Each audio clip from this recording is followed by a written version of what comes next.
Sup you beautiful people. Hope you've had a fantastic day.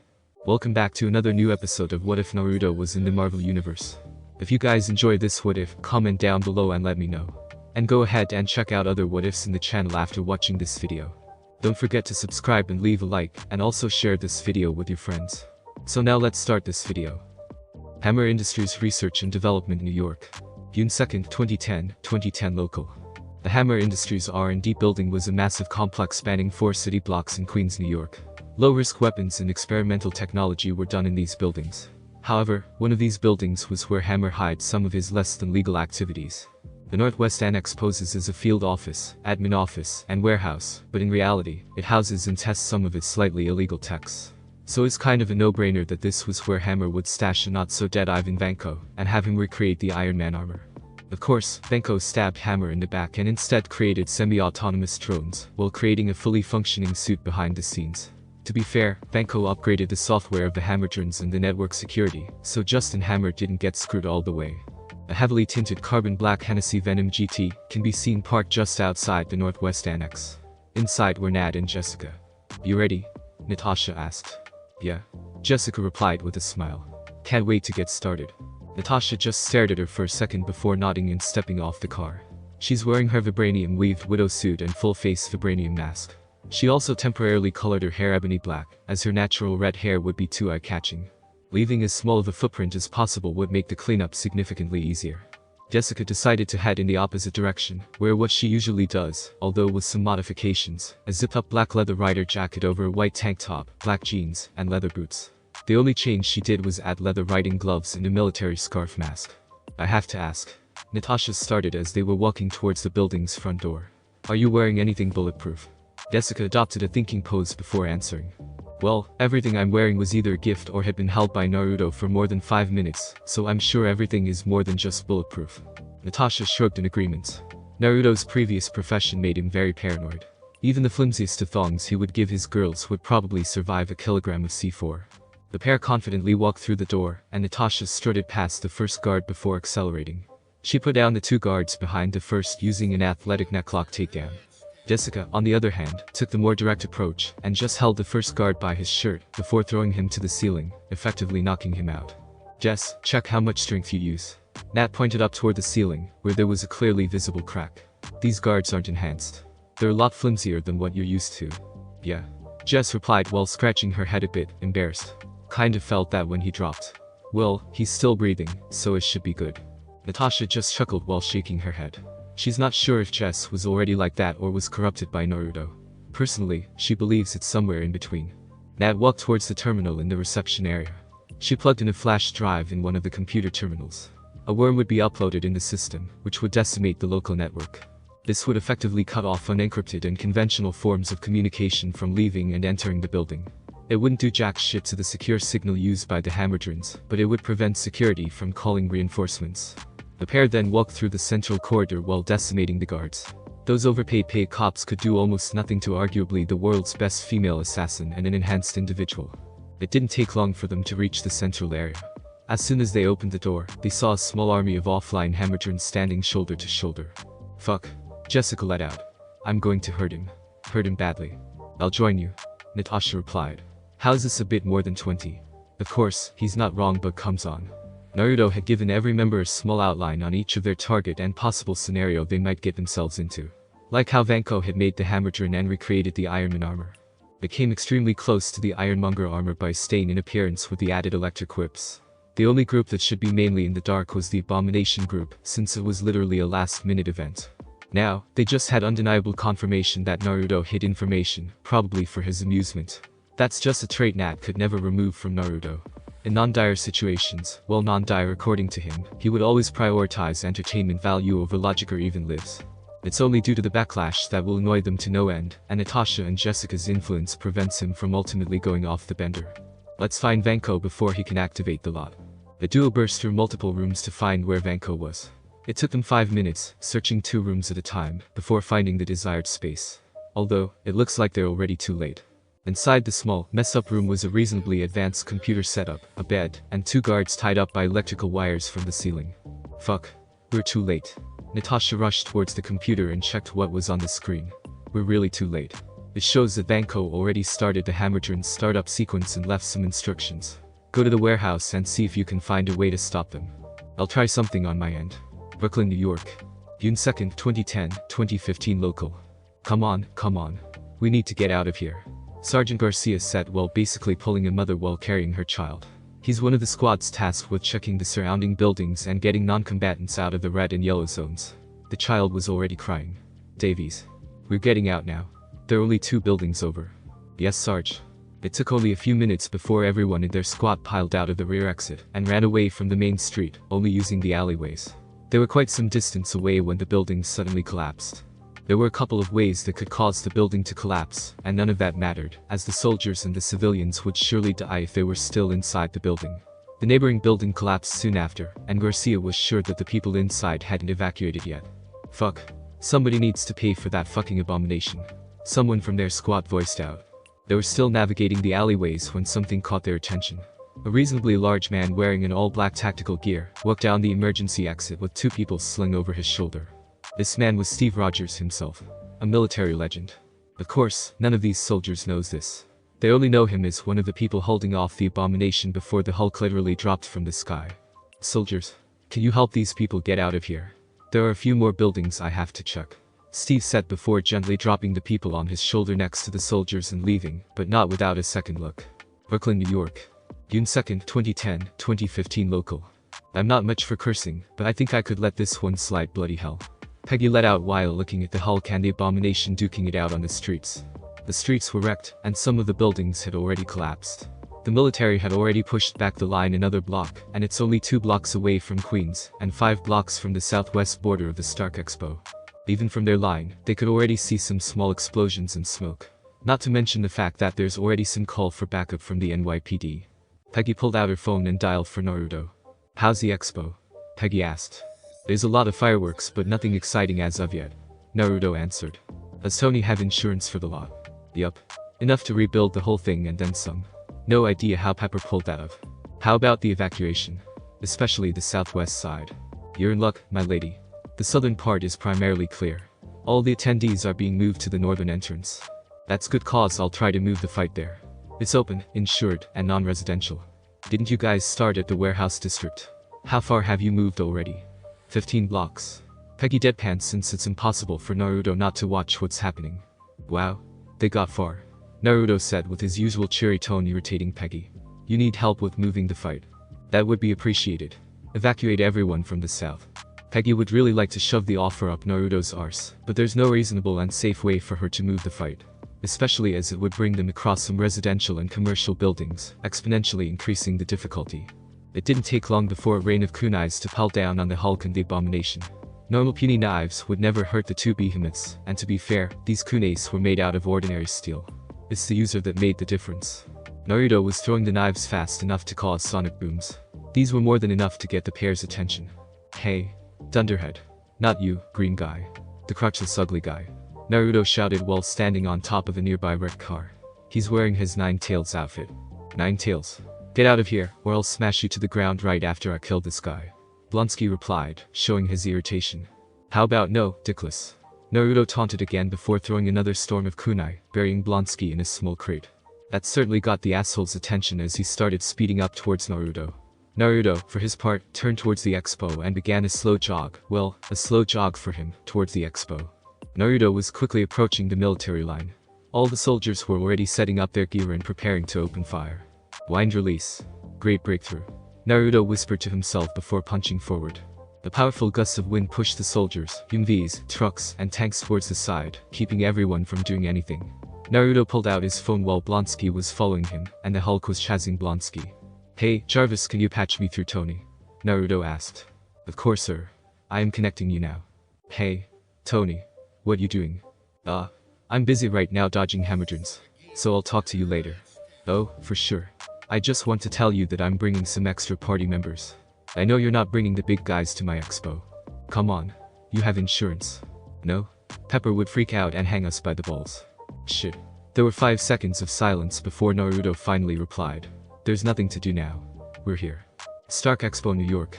June 2nd, 2010-2020 local. Come here, you little shit. Blonsky shouted out as he picked up a car and threw it to Naruto. Alright. Naruto here in front of Blonsky, which promptly bashed him to the ground. But the moment Blonsky's fist hit Naruto, he burst into a plume of smoke, leaving Blonsky confused. He didn't have any time to think about what happened as something punched him from behind. Hulk smash. Hulk roared while pounding Blonsky to the ground. Ahem. A voice interrupted Hulk, halting him mid-punch and turning his head up towards the voice. What are you doing? Tony asked. Was the Hulk's only reply, and it looks like it's more than enough. Okay. Tony slowly backed off while raising his hands. I'll be right there, dealing with my own stuff. He took another look at the pale hairless ape on the ground, slowly recovering. If you need help, just shout or roar, whichever is more comfortable for you. And if you finish faster, help out a big guy. Tony flew away to intercept some hammerdrons. His micro missiles proved to be a devastating weapon against the AI-controlled drones. They just can't execute a complex maneuver to dodge the agile projectiles. However, what the hammerdrons lack in complexity they make up for in sheer numbers. Hammer carried in truckloads of the drones in the expo, probably to show them off to the military in some backroom discussion. Well, this just showed them how good Hammer tech was on everything more complicated than in Alaska. Stark. Hey. Is this thing working? Tony could hear someone familiar through his comms unit. Emo girl? Tony asked, confused as Jarvis should be regulating his comms. Stark. I know you know who I am, so don't play this game with me. Alright. Chill out. Why are you calling now? Like I've been saying to everyone, I'm kinda busy right now. That's just what I'm calling you about. You're not going to like what I'm about to tell you next. I don't care what news networks are saying about the expo right now. Tony drawled out. I'm not in our apartment right now, jackass. I'm with Nat. Your ex-secretary. That super spy. Oh come on. Am I the only one who doesn't know about that? Wait, you live with her, of course you know. Focus. Nat says you got a Hammerdron army heading toward you. How many? 100. 100. How the hell did Hammer and Vanko make that much? Cause it's like 200 grand apiece. Nat's voice could be heard shouting from quite a distance away. You're with Nat Ashali. Why the hell did Naruto send you a hammer? Long story short, I'm stronger and tougher than I look. Jess said in the most exasperated tone possible. Just know the drones are 3 minutes away while Vanko will arrive in 6. He has a suit. Of course, he has one. Everybody has one. We'll be there in 10 minutes. Nat just copying everything she needs. Alright. We'll just finish up here before the second wave arrives. Tony cut off the line before continuing in another. You heard that right. Yeah. I'll start cleaning up here. You mind if I break a few buildings? I want to say no, but it looks like I'll have to break some too. Stark Expo, New York. June 2nd, 2010-2023 local. Peter Parker's life can be described as luckily unlucky. Born on August 10, 2001, Peter was born to a very loving family. Richard and Mary Parker. Richard and Mary work as scientists for Oscorp working on another super soldier program. Both of them also work as undercover agents for S.H.I.E.L.D. monitoring Osborn's progress, and that's what got them killed. The Parkers recreated a viable way to recreate the super soldier program. But seeing as how this technology could be abused both by Osborn and S.H.I.E.L.D., they locked it in a genetic lock and key before trying to disappear. They're just not good enough. It's a good thing that they left Peter to Richard's brother's family. Ben, 32, and May, 29, were a relatively young couple who found out early on that they can't have children of their own, or even if they did, it would be a dangerous pregnancy. So, even though it was a sad affair when Richard and Mary died when Peter was a little over 4, they're more than happy to love and take care of Peter. It's just a little hard to suddenly accommodate a preschooler with a salary from being a construction worker and a nurse. Those jobs were also quite time-intensive, leaving little time for taking care of Peter. It's a good thing that Peter himself was a very low-maintenance kid. Aside from the low self-esteem, general aloofness, and lack of general social skills, Peter basically takes care of himself. Peter saved himself from an early grave since he saved himself from May Parker's infamous home cooking. Peter inherited a lot from his parents, from his brown hair to persistent attitude. However, there's one thing that would immediately stand out if somebody met him and his parents: his intelligence. Peter's very intelligent for his age. As an incoming 4th grader, he already has a basic understanding of biology, computer science, technology, and algebra. All of these he learned without special instruction, but with ordinary library time. Now, Ben and May were great parental figures for Peter, but they can't remove his melancholy. Losing his parents at a young age had taken a major toll on his mental health. That's why Tony Stark's, Peter's hero ever since he became Iron Man, revival of the Stark Expo, which was happening only 15 blocks away from the Parker apartment, couldn't come at a better time. The couple took 2 days off work to allow Peter to explore the expansive Stark Expo grounds. With his meager savings, Peter bought an Iron Man helmet, and he never stopped smiling since. Ben and May loved it so much that they decided to buy him the gauntlet. It was late in the night and about to leave when the worst happened. Evil robots started shooting and blowing up the expo. The quick evacuation caused Peter to separate from his guardians. Seeing that he lost his guardians, Peter did a smart dumb thing, getting away from the stampede of the crowd and hiding in one corner. Peter only left his hidey hole when it became quieter. He slowly crawled out and took a look around. He walked around while putting his head on a swivel, looking for his guardians of the police. Uncle Ben. And May. Uncle Ben. And May. Ben. May. Anyone. Peter shouted, hoping anyone would notice him. 3 people noticed him. Well, technically one person, like the last 2, was a robot, and the other was a demigod. A Hamadron dropped in front of Peter and stared directly at him. The inferior eye of the drone determined that the Iron Man helmet Peter was wearing was enough proof to show that he was indeed Iron Man. Peter's raising of his Iron Man gauntlet didn't help any bit. The army-type Hamadron brought down its tank turret and aimed it at Peter. His knees were already shaking, but in his young mind, he has no other recourse but to stand his ground, no matter the outcome. So it was practically serendipity when Tony dropped behind Peter and shoot down the Hamadron himself. "The jock kid," Tony said before flying away. That moment would forever be engraved in Peter's mind. Tony Stark flew down, saving him, and praising him before flying away. That would be an integral part of his psyche for years to come. While Peter remained stunned due to what happened, Naruto decided to make his move. Now, one might ask why he would bother with helping one lost kid.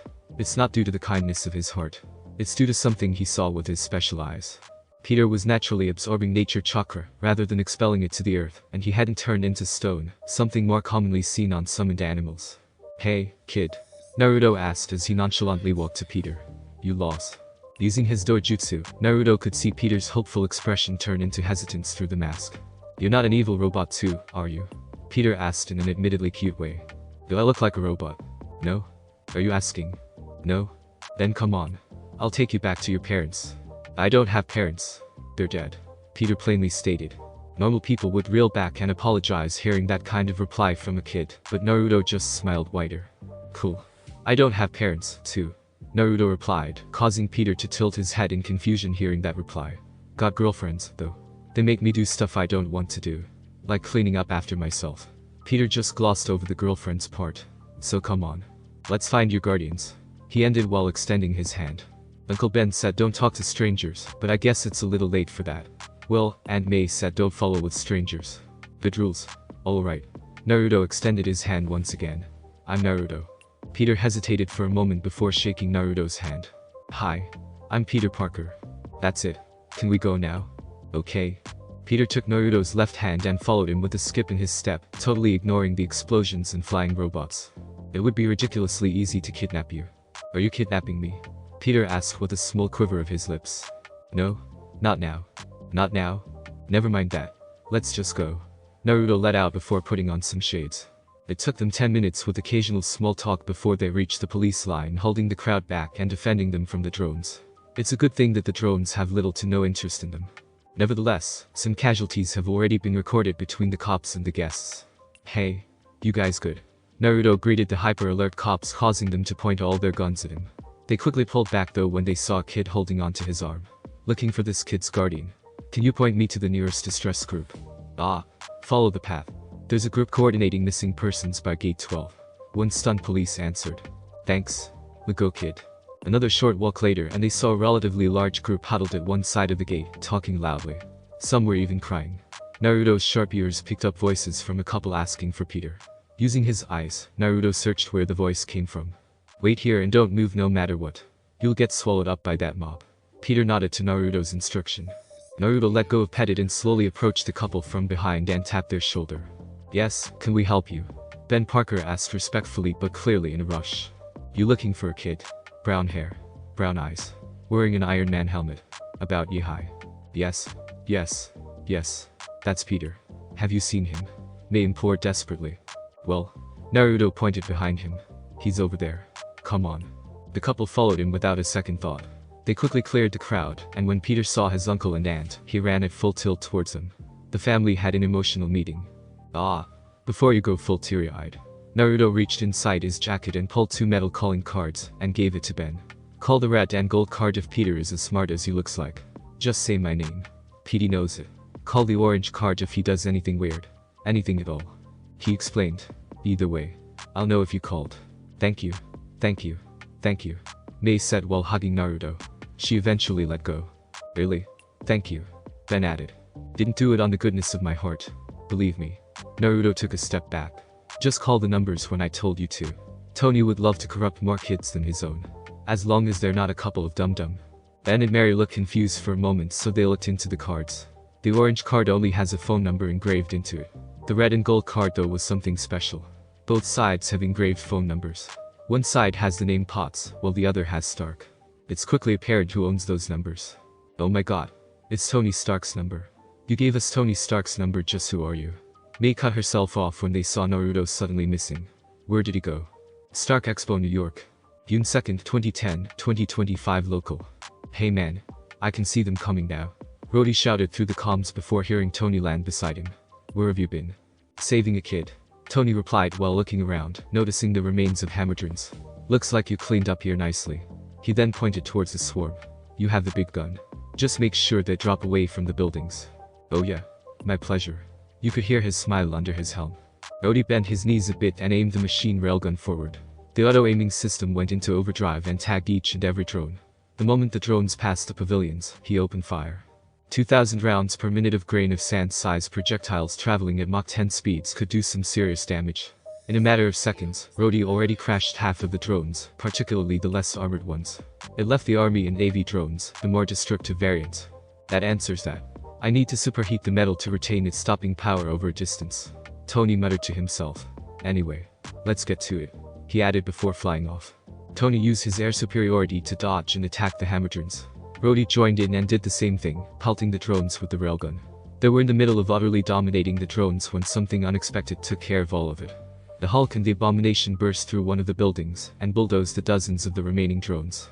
They left as quickly as they came while punching and throwing stuff at one another. Ha!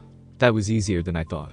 Tony let out before seeing another pair running from where the giants came from and headed towards where they went. Who was that? They appeared to be another pair that came one after the other that came shortly after Dr. Banner and Mr. Blonsky arrived. Jarvis interjected while pulling up camera feeds showing a woman in black chasing after Banner with a man following shortly after. Reports from the military say they have been instrumental in bringing down the possible casualties caused by Mr. Blonsky's initial rampage. They have been searching and evacuating civilians, prioritizing people in the line of fire. Now, Tony had a few moments in his life where he went onto the deep end. Digging everything he can on a specific subject or doing research and engineering sprees were some of his favorite deep end activities. After his parents died, he went on to a deep end and researched everything he can on his parents, including Howard Stark's golden boy, Steve Rogers, Captain America. So it isn't much surprising when he recognized one of the people chasing the Goliaths. That's Steve Rogers. Tony let out. Who? Rhodey asked for clarification. You know Steve Rogers, Captain America. What? Rhodey exclaimed. Naruto really called in the big guns. I thought we were the big guns. We have the big guns. He is a big gun. Well, that doesn't hit me in my insecurities. You have an insecurity with Captain America. Eric interjected. I forgot you're still hooked in the line. Tony sighed. I am not insecure. How would I be insecure? I'm Tony Stark. It isn't like my father didn't give more attention to a not-so-dead guy than his son. Rhodey turned his head and stared at Tony before saying something. I thought you already worked over that problem. Eh? It comes on from time to time. Tony shrugged as he answered. Ha, what do you know? Tony Stark has daddy issues too. Eric commented, causing Tony to cringe. No. First of all, don't ever use the term daddy issues. Secondly, don't ever use Tony Stark and daddy issues in the same sentence. Most importantly, I don't have daddy issues. Tony said one after another. As you can see, my best friend doesn't have daddy issues. Rhodey defended. Anymore. Ha. Tony let out in a patriotizing way. Tony was about to continue when something wrapped around him and pulled him up and away. Rhodey looked up and saw a large armor suit carrying Tony with an electrified whip, to which he quickly followed. Whoa. Holy shit. Tony's voice could be heard through the comms. I'm on your tail. Don't worry. Rhodey replied. Try bringing him to the left. I got no clear shot from my nest. Eric added. When he saw Tony leaning his weight to the left and opening his repulsors, he continued. Holy shit. Why can't you just say shit? Really? Right now? Tony asked incredulously. Right. I'll come back to that later. Eric nonchalantly replied, before chambering a bullet in his sniper rifle. Are you ready? I got the fucker in my sights. Good. Not long after Tony's signal, Eric took his shot, hitting Vanko straight to the head. The armor-piercing round didn't pierce the helmet, but it did its job well enough. Vanko was greatly stunned when the bullet hit, causing his head to be hit with a powerful ringing noise before crashing to the ground. Tony quickly entangled himself from the electrified whip and put some distance between himself and the deranged Russian. Rhodey landed behind him and aimed his heavy weaponry towards the copycat. "You good?" Rhodey asked in concern. "Yeah. It's a good thing I got the power redirector and the capacitors working before going here." Tony checked on the systems to make sure they're still online and looked at the burns around his body. He also checked on his body before noticing pain in his left shoulder. "It looks like I busted my left arm again though. We'll check on it later." Rhodey started before his body tensed. "Cause this guy just is really set on a big fight." Vanko reeled in his whip while slowly standing up. He shook his head a bit and reoriented himself. "Ha! Nothing like a cock in the head to wake somebody up. Hey, Tony Stark." Vanko's voice could be heard through the external speakers with his usual Russian drawl. Tony carefully observed the armor to take a general assessment of its characteristics. Vanko's armor was eerily similar to Stain's Ironmonger armor, although it's clearly more focused on agility rather than defense. There are clear weak points in Vanko's armor, and these were the same as Stain's, the exposed hydraulics. Multiple hydraulic pistons and actuators were prominent around the body, especially near the joints. There's also the enlarged gauntlets and cumbersome chamber for the whips. "Everybody's a copycat these days, and again not a great one at that," Tony taunted. "I mean, you can't even double your rotations to up your output or efficiency. You have 3 reactors for God's sake. Why is that? 1 for the armor and 1 for each whip." He continued before pulling back a little bit. "By the way, I can't say the word whip without thinking of something kinky." "Hahaha. That's right. Laugh now, Stark. You won't be able to when you're 6 feet underground." A whirring sound could be heard from Vanko's back as the whip slowly emerged from his gauntlets. Blue plasma and electricity forced their way through the hollow whip. "Let's see if you can dance." Vanko jumped high in the air and did an acrobatic rotation, making both whips fly toward the iron duo. Tony and Rhodey separated to dodge the electrified strikes, which were strong enough to deeply gouge the concrete. Rhodey kept on running around Vanko while continuously using the shoulder railgun. Tony, as a more experienced user of the armor, used the repulsors to propel him along the ground with an occasional repulsor blast. Between the two, it's quickly apparent that the Iron Man armor wasn't made for running. Vanko tried protecting his joints while using the whips to try and hit them, but the barrage of projectiles prevented him from aiming. The lack of traditional weaponry prevented him from doing anything. "Enough!" Vanko shouted before foregoing defense and overextending his whip, hitting Rhodey. Rhodey felt low-voltage electricity pass through his body, unlike what happened to Tony. It was because Tony wasn't able to upgrade the capacitors, so there were still some of the runoffs that eventually makes their way to the user. "Fuck." Rhodey cursed. "That stings." "Yeah, sorry about that. Forgot to upgrade the suit," Tony sheepishly said. "No shit." Rhodey rolled on the ground to dodge the whips before using the repulsors to move him away. "I'm using the anti-tank missile." The compartment opened up on the war machine's shoulder, revealing 4 warheads, one of which was spinning and glowing red. He was about to fire the missile when Eric's voice blasted through the comms. "Move. Move. Move." Fueled by his training, Rhodey promptly cancelled the launch sequence before jumping and activating the thrusters. A second later, the Hulk and the Abomination landed where Rhodey was. "Holy fucking shit." Rhodey breathed out in relief. "Thanks, man." "No problem. I'm getting paid other ways, so I'd rather you're not turned into paste," Eric replied, which didn't reassure Rhodey one bit. The Hulk already had multiple punctures and lacerations. Green blood was slowly oozing out through his wounds. The Abomination was in a similar state, with even a few spikes broken. They both promptly stopped when they saw where they landed this time. The Hulk, however, kept slapping himself while never taking his eyes off Blonsky. "All you weaklings are still alive?" the Abomination asked with a huge grin. "I somehow forgot your pale crotchless ass under all this mess," Tony commented. "There's just too many villains. It's a good thing there are a lot more heroes." The charismatic, authoritative voice can be heard from behind the Hulk. 2 persons walked out from the Hulk's shadow, effectively revealing themselves. They walked out confidently to the right of the Hulk. However, in a completely unexpected turn of events, both of them placed their hands on their knees and looked to be completely exhausted. "I thought you guys never get exhausted?" Tony asked incredulously. "Sod off, you bloody toff," Peggy let out, still recovering her stamina. "We were fighting that dodgy bugger before running all around and making sure this wankers didn't accidentally kill someone. So, give us a break, Stark." One of the consequences of Tony's insanely high IQ was the eidetic memory, and that voice certainly came from the geriatric Aunt Peggy. The geriatric and supposedly dead Aunt Peggy. He even visited her grave. Now, ever since his life started getting complicated, there's only one person he can reliably blame when something like this happens. "Fucking Naruto." Tony cursed the air. The people around him looked at him weirdly, but almost all of them knows whatever happened, his curse was totally justified. "I'll take care of it. Don't worry." Another voice interrupted from behind Tony. When he turned around, he saw 2 masked women walking towards him. "Natashalie. emo girl. Tony greeted. Tony. Natasha moved her head a bit and stared at Vanko, who was using the downtime on readjusting his suit. I see you haven't finished him off yet. It's a lot harder bringing him down than I thought. Tony replied. Well, we have to deal with two of them now. Natasha answered before turning towards the Hulk. You're still ready to go? The Hulk just grunted again in affirmation. Alright. Are we going to do this or not? Jessica inquired while cracking her fingers. Clint's homestead, Missouri. June 2nd, 2010, 1940 local. Clint has been enjoying his vacation time. The last mission in New Mexico got out of control extremely fast. The new Norse gods and nigh indestructible murder bots could make everything more complicated. He wouldn't say it out loud, but he's kinda thankful that Naruto was there to take on the heavyweights. Clint has a tendency to renovate his homestead whenever he has extended vacation time. The recent target of his hobby, the front porch. Now, this should be like any other of his past projects, just a peaceful way to project his desire to rebuild what he destroys. However, there's something different this time. You really shouldn't do something like this at night. It's better to do this in the morning. Enjoy the time with your family. A female voice said behind Clint, causing him to release a breath. If somebody told me that fighting literal gods wouldn't be the craziest thing that would happen to me this week, I wouldn't believe them in 1,000 years. Clint said with a glib tone. I mean seriously, every one of you has nothing in common. The two-tailed blue-flame cat, Matatapi, jumped down from the railing and ambled towards Clint. We're balls of almost infinite energy that acquired consciousness in physical form.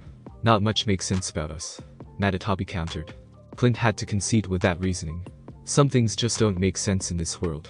He stood up and went inside his house with the flaming cat following him. The interior can only be described as chaotic. Lila and Cooper were running around the living room chasing a small red fox and horse dolphin, with a massive blue and green beetle flying over them. There's also a brown rat thing jeering from inside a pot. A red gorilla was hanging down the overhead lighting. Finally, a brown ox octopus Stingy, a slug, and a blue tortoise were sitting in a basin of water while chatting with Laura. When did this house a petting zoo? Clint asked to himself. When you said yes to Naruto. Matatapi replied. He said he needs some space for his pets. I thought he meant a horse or even a lion. That's what you get assuming things. Matatapi jumped to Clint's head and made herself comfortable. At that point, Clint's just too resigned to complain. And just to be clear, we already punished him for calling us pets. Ha! What did you guys do? Clint asked while navigating his way through the living room chaos towards his wife. We told on him to Natasha. Clint physically flinched hearing the cat's answer.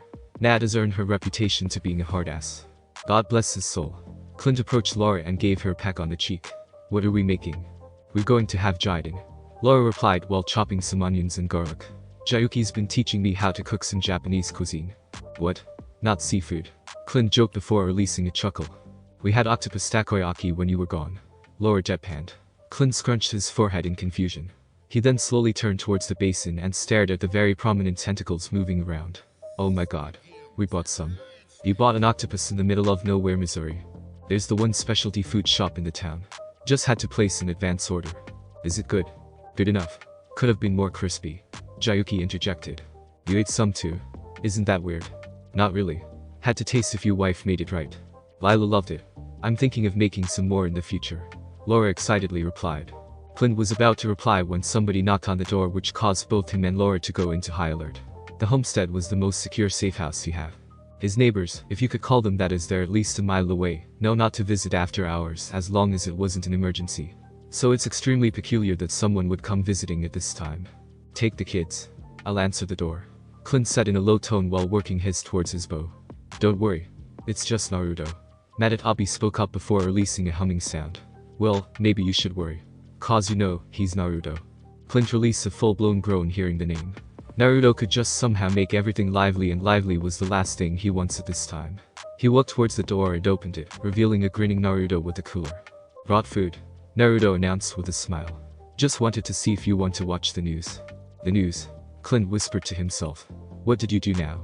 He asked while practically sprinting towards the TV. From behind him, he could hear Lila shouting Naruto's name in joy and the fox thing saying something about not being a stuffed toy and stuff, but he's to focus on his current task to think about anything else.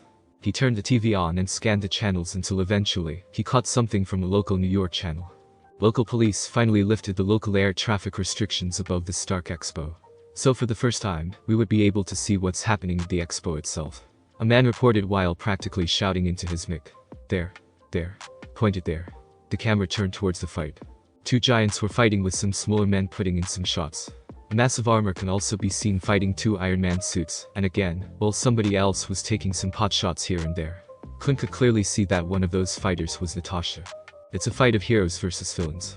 Tony Stark, along with Colonel Rhodes, a few other heroes, and the Hulk of Culver and Brazil, are fighting a monster in a robot or an armor just like the Iron Man suit. Clint had his eyes glued to the TV, watching the battle. So what's happening? Oh, and thank you for the food. Laura said while organizing and reheating the food from the cooler. She can't really hear the television from the kitchen. I mean, I never saw Clint so glued to the TV before. Well, except for sports. It's the Battle of Stark Expo. Don't know if that name would stick, but that's what I'm calling it. Can you pass me the Red Bull? Thanks. Naruto continued while transferring the food. In an absolutely shocking turn of events that wasn't manipulated whatsoever, 2 individuals with unique capabilities happened to wreak havoc in New York at the same time. Your particular hobby will bite you in the ass one day. Laura chided with a scolding tone. I'll just cross the bridge when the time comes. Naruto replied. By the way, how are the guys doing? They're great. Lila and Cooper really like being around them, and they're able to look after the kids too from time to time. Laura answered while placing the plates and utensils on the table. Some of them have worrying manners and vocabulary though, but I already taught them to behave in front of the kids. Wow. I'm impressed. I never managed to teach them to be polite. It's because you lack that particular virtue. Sticks and stones, Laura. Sticks and stones. Laura just shook her head in amusement at Naruto's answer. Stark Expo, New York. June 2nd, 2010, 2050 local. Jessica got thrown away when a particular ground attack by the Abomination caused rocks to fly in all directions. Natasha managed to soften the impact by tackling Jess mid-air towards the bushes. Nat stood up slowly while checking for injuries before helping Jess up. You okay? Nat asked. Just peachy. Jessica straightened her back, causing a few pops. I'm all for a good smackdown, but this is just ridiculous. You're right. We're at a stalemate. We need something to break the balance. Nat replied. It's a bit hard to believe that a group with the Hulk, 2 super soldiers, 2 advanced exosuits, a super spy, an enhanced individual, and a former special operative as support couldn't put down Vanko and Blonsky. However, a few factors was working against the heroes. Tony and Rhodey's suits were low on ammo and energy. Steve and Peggy were running on fumes. While the Hulk's raw strength was a league of its own, Blunky's training proves to be effective in dealing damage. His hard bony under armor doesn't certainly help with both offense and defense. Vanko's smart fighting style plays off well in Blonsky as he aims to support his temporary ally. Nat stared at the fight. Stark and Rhodes focused on Vanko while Banner was on Blonsky. Rogers and Carter were bouncing the two as needed. Stark, Natasha called out. A little busy. Stark replied. We'll hold Vanko. Everyone else focus on Blonsky. We're just exhausting ourselves like this. Stark hesitated for a second before quickly changing target, to which Rhodes followed suit. Vanko was about to launch his whip, but Jessica grabbed hold of his arm. Bound to, bitch. Clint's Homestead, Missouri. June 2nd, 2010, 1955 local. Ha! Finally. They're doing something different. Naruto shouted out of nowhere. No shouting on the table. Lila said with a sing-song voice causing Laura to snicker. Clint, on the other hand, still had his eyes glued on the television even while he's eating. That thing right there, Naruto said while pointing to the TV, would give Fury's Avengers Initiative a bit more weight. That was able to take Clint's eyes away from the TV. Avengers Initiative. I heard a bit, but Fury wouldn't tell me much. Even Coulson's a bit dodgy. I wouldn't usually tolerate work talk on the table, but I'm curious too. So spill. Laura joined in. Naruto took a sip of water before answering. It's Fury's brainchild. To bring a group of extraordinary people together to achieve something greater than themselves. Naruto started. But of course it's Fury, so it's a bit darker than that. It's his failsafe in case S.H.I.E.L.D. fails him, and with Hydra in the mix, it's an increasing threat. So who's in that group? Laura asked.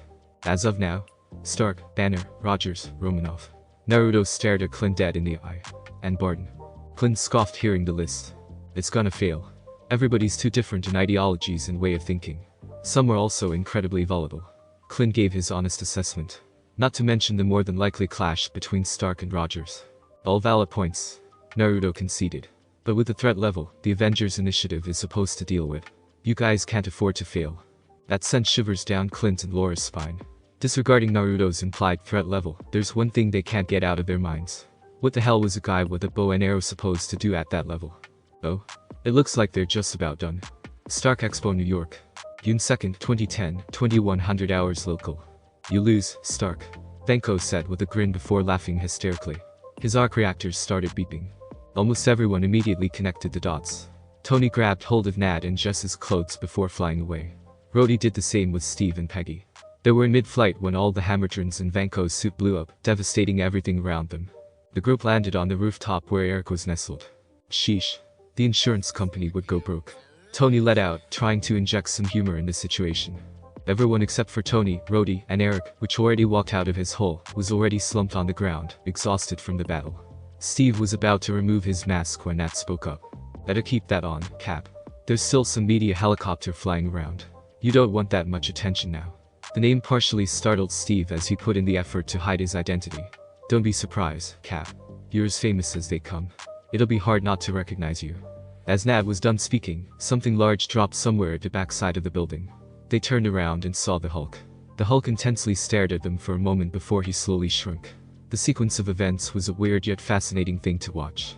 In the end, all that's left was an average-looking guy with only ripped, stretched-out pants covering his lower half.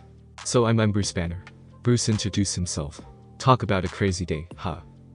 Thanks for listening. I do hope you enjoyed. If you want the next part of this video, like, subscribe and comment down below, and turn on the bell notification. And also check out other videos that I have created and enjoy. See you in the next video. Peace.